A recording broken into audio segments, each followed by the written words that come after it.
माँ पर और पिता पर कुछ पंक्तियां आपके बीच निवेदित करता हूं।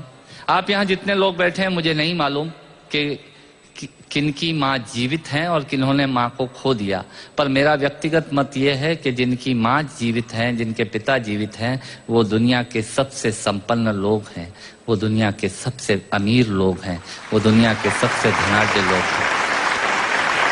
1 मिनट के लिए बचपन में लौटिएगा, याद कीजिएगा जब हम बहुत छोटे थे, माँ की गोद में थे, माँ का स्तनपान करते थे, तब माँ का एक स्तन मुंह में लेकर हमने उस माँ को दूसरे स्तन पर अपने छोटे छोटे पैरों से न जाने कितनी बार मारा, पर उस माँ ने हमें दूध पिलाना बंद नहीं किया। मित्रों, लात खाकर भोजन देने की शक्ति उस परमपिता परमेश्वर ने दुनिया में यदि किसी को दी है, वो सिर्फ माँ को दी है। माँ के अलावा ये ताकत किसी के पास नहीं है। मैं उस माँ की वंदना में कविता पढ़ता हूँ।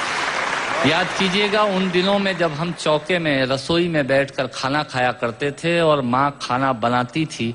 उस वक्त थाली पर बैठकर हमने जब भी इधर उधर देखा, वो माँ समझ गई और उसने नमक का डब्बा हमारी तरफ सरका दिया। हमारे बिना बोले को समझने वाली वो माँ, जब हम उसे खो देते हैं, वो माँ हमें बहुत याद आती है। वो माँ जो हमारे परीक्षा देते जाते वक्त दही की कटोरी लेकर शगुन बनकर आकर खड़ी हो जाती थी, उसे हम खो देते हैं। वो माँ हमें बहुत याद आती है। रमेश सोज की 4 पंक्तियां माननीय नेताजी यहाँ बैठे हैं, मैं पढ़ता हूँ। मुझे अच्छी लगती है कि बहुत रोते हैं लेकिन दामन हमारा नम नहीं होता, इन आंखों के बरसने का कोई मौसम नहीं होता, मैं अपने दुश्मनों के बीच भी महफूज रहता हूँ, मेरी माँ की दुआओं का खजाना कम नहीं।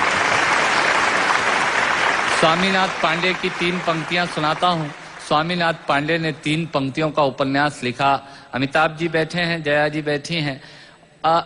3 पंक्तियों में पूरा उपन्यास लिख दिया उसने। लिखा, एक विधवा माँ थी, उसके 2 बेटे थे। एक बेटा नीचे वाले माले पर रहता था, दूसरा बेटा ऊपर वाले माले पर रहता था। विधवा माँ 15 दिन एक बेटे के यहाँ खाना खाती थी, विधवा माँ 15 दिन दूसरे बेटे के यहाँ खाना खाती थी। पर ये उस विधवा माँ का दुर्भाग्य था कि साल में जो महीने 31 दिनों के होते थे, उस एक दिन उस विधवा माँ को उपवास रखना पड़ता था। 9 महीने पेट में रखने वाली माँ जब एक जवान बेटे को एक दिन भारी लगने लगी, तब इस नालायक हास्य व्यंग के कवि ने कुछ पंक्तियां माँ के लिए लिखी। सुनिएगा, यात्रा कीजिएगा मेरे साथ। माँ संवेदना है, भावना है, एहसास है। माँ संवेदना है, भावना है, एहसास है। माँ जीवन के फूलों में खुशबू का वास है। माँ रोते हुए बच्चे का खुशनुमा पलना है। माँ मरुथल में नदी या मीठा सा झरना है।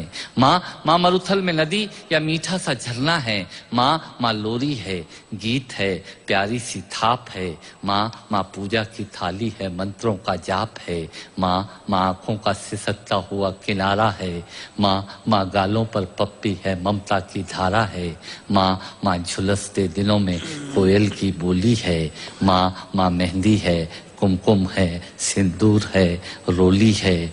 माँ कलम है, दवात है, स्याही है। माँ परमात्मा की स्वयं एक गवाही है।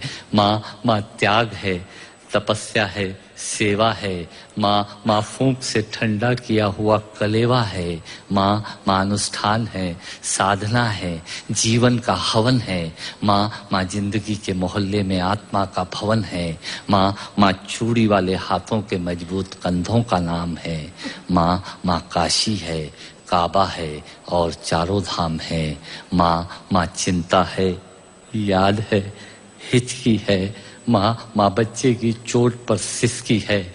माँ चूल्हा, धुआं, रोटी और हाथों का छाला है। माँ जिंदगी की कड़वाहट में अमृत का प्याला है। माँ पृथ्वी है, जगत है, धूरी है। माँ बिना इस सृष्टि की कल्पना अधूरी है। तो माँ की ये कथा अनादि है, ये अध्याय नहीं है, और माँ का जीवन में कोई पर्याय नहीं, और माँ का जीवन में कोई पर्याय नहीं है। तो माँ का महत्व दुनिया में कम हो नहीं सकता, और माँ जैसा दुनिया में कुछ हो नहीं सकता। माँ जैसा दुनिया में कुछ हो नहीं सकता। तो मैं कविता की ये पंक्तियां माँ के नाम करता हूँ। मैं दुनिया की सब माताओं को प्रणाम करता हूँ।